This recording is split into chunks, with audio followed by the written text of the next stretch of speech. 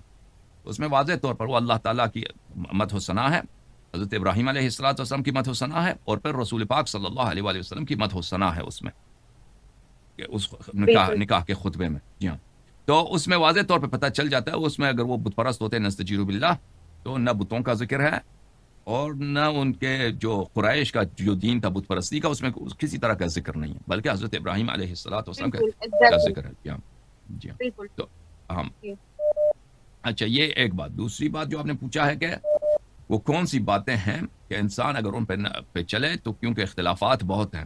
دیکھیں، اس کا حل رسول پاک صلی اللہ علیہ وآلہ وسلم نے بتایا اپنے وفات سے پہلے۔ انہوں نے جو حج کیا ہے، انہوں نے حج کے دوران، یعنی حج کے جو مناسک ہیں اس کے دوران، انہوں نے اپنے خطبے میں عرفہ میں، جب وہ اونٹنی پہ سوار تھے، کیونکہ لوگ اتنے زیادہ ہیں کہ وہاں پہ اونٹنی پہ سوار ہو کر انہوں نے خطبہ دیا ہے۔ وہاں پہ سب مسلمانوں کو انہوں نے خطاب کیا ہے، اور وہ بہت بڑا مجمع تھا، شاید اس سے بڑا مجمع مسلمانوں کا رسول پاک صلی اللہ علیہ وآلہ وسلم کے حیات طیبہ میں کہیں نہیں تھا۔ اور وہاں پر آپ کی خدمت میں عرض کروں کہ رسول پاک صلی اللہ علیہ وآلہ وسلم نے اپنے موت کی خبر دی کہ میں مر جاؤں گا، دنیا سے چلا جاؤں گا، اس کے بہت قریب ہے میری موت۔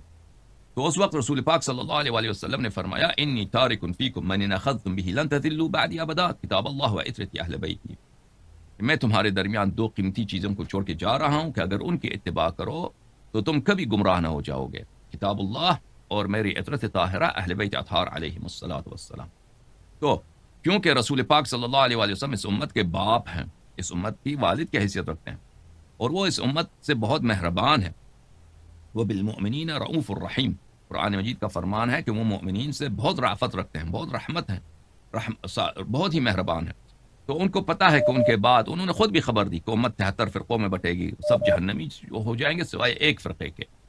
تو مختلف امت میں بدعتیں آ جائیں گی، امت میں گمراہیاں آ جائیں گے۔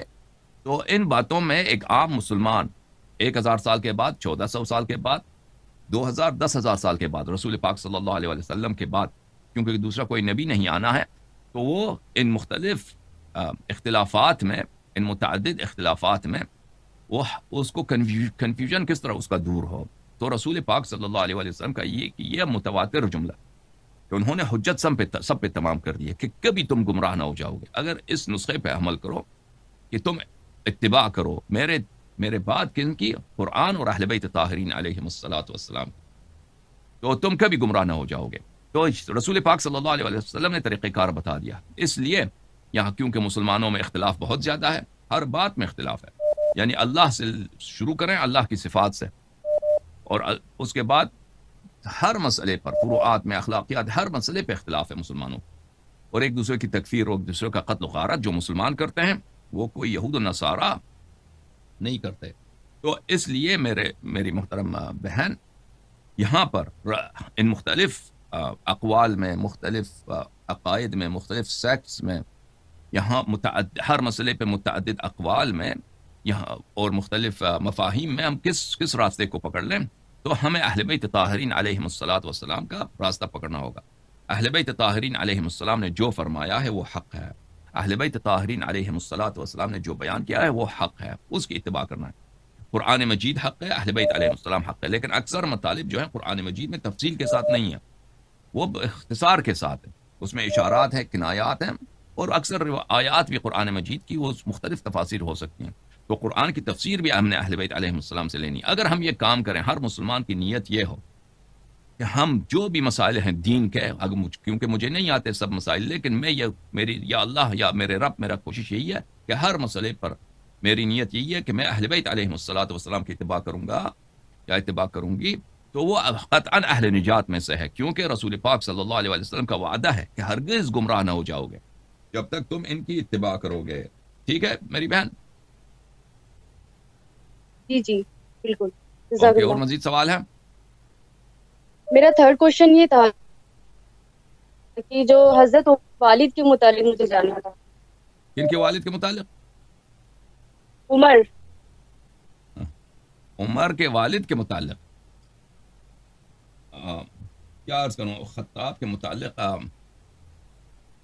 جی جی بالکل، ان کے وہی متعلق کے بتاتے ہیں کہ حالات یہ زندگی اتنے نہیں معلوم، وہ اسلام پہ تو نہیں مرے، وہ شرک کی حالت میں مرے۔ عمر بن خطاب کے والد جو خطاب ہیں، اور ان کی جو نسب ہے اس میں بھی بہت ابہام ہے، بلکہ بہت ساری ایسی باتیں ہیں جو ابھی وہ کہنے کا وقت نہیں ہے۔ ابھی ان کے حالات زندگی مخالفین کے کتب میں بہت واضح نہیں ہے۔ وہ ایک فقیر آدمی تھا، غریب آدمی تھا، مکے میں رہتا تھا۔ وہ عمر خود کہتے ہیں کہ وہ بہت سخت آدمی تھا، عمر کو مارتا تھا۔ عمر جب چھوٹا تھا عمر کو بہت اس کو مارتا تھا، اور عمر سے کام بہت کراتا تھا۔ اور یہ والد اور یہ اس کے بیٹے، یہ دونوں جاتے تھے پہاڑیوں سے وہاں سے لکڑ لے کے آتے تھے۔ ان کے پاس کپڑے بھی نہیں ہوتے تھے، یعنی بالکل ننگے برہنہ ہو کے، صرف ان کے جو شرمگاہ ہے اس کو چھپانے کے لیے جگہ تھا، کپڑا تھا، اور کچھ نہیں تھا۔ یہ جاتے تھے وہاں سے پہاڑوں سے لکڑی وغیرہ جمع کر کے وہ بیچتے تھے، اسی پہ ان کا گزارا ہوتا تھا۔ لہٰذا یہ اس سے زیادہ اس کے حالات زندگی ہمیں نہیں معلوم عمر خطاب کے۔ جی میری بہن، ٹھیک ہے، جزاک اللہ۔ میرے یہی 3 کوشچن تھے، بس آپ نے ڈاؤٹ کلیئر کر دیے۔ Thankful to you sir. مجھے کلمہ پڑھا دیجیے، میں نے آپ سے ہی پڑھنا ہے۔ اوکے، بسم اللہ الرحمن الرحیم، اللہم صلی علی محمد وعلی محمد، اشہد ان لا الہ الا اللہ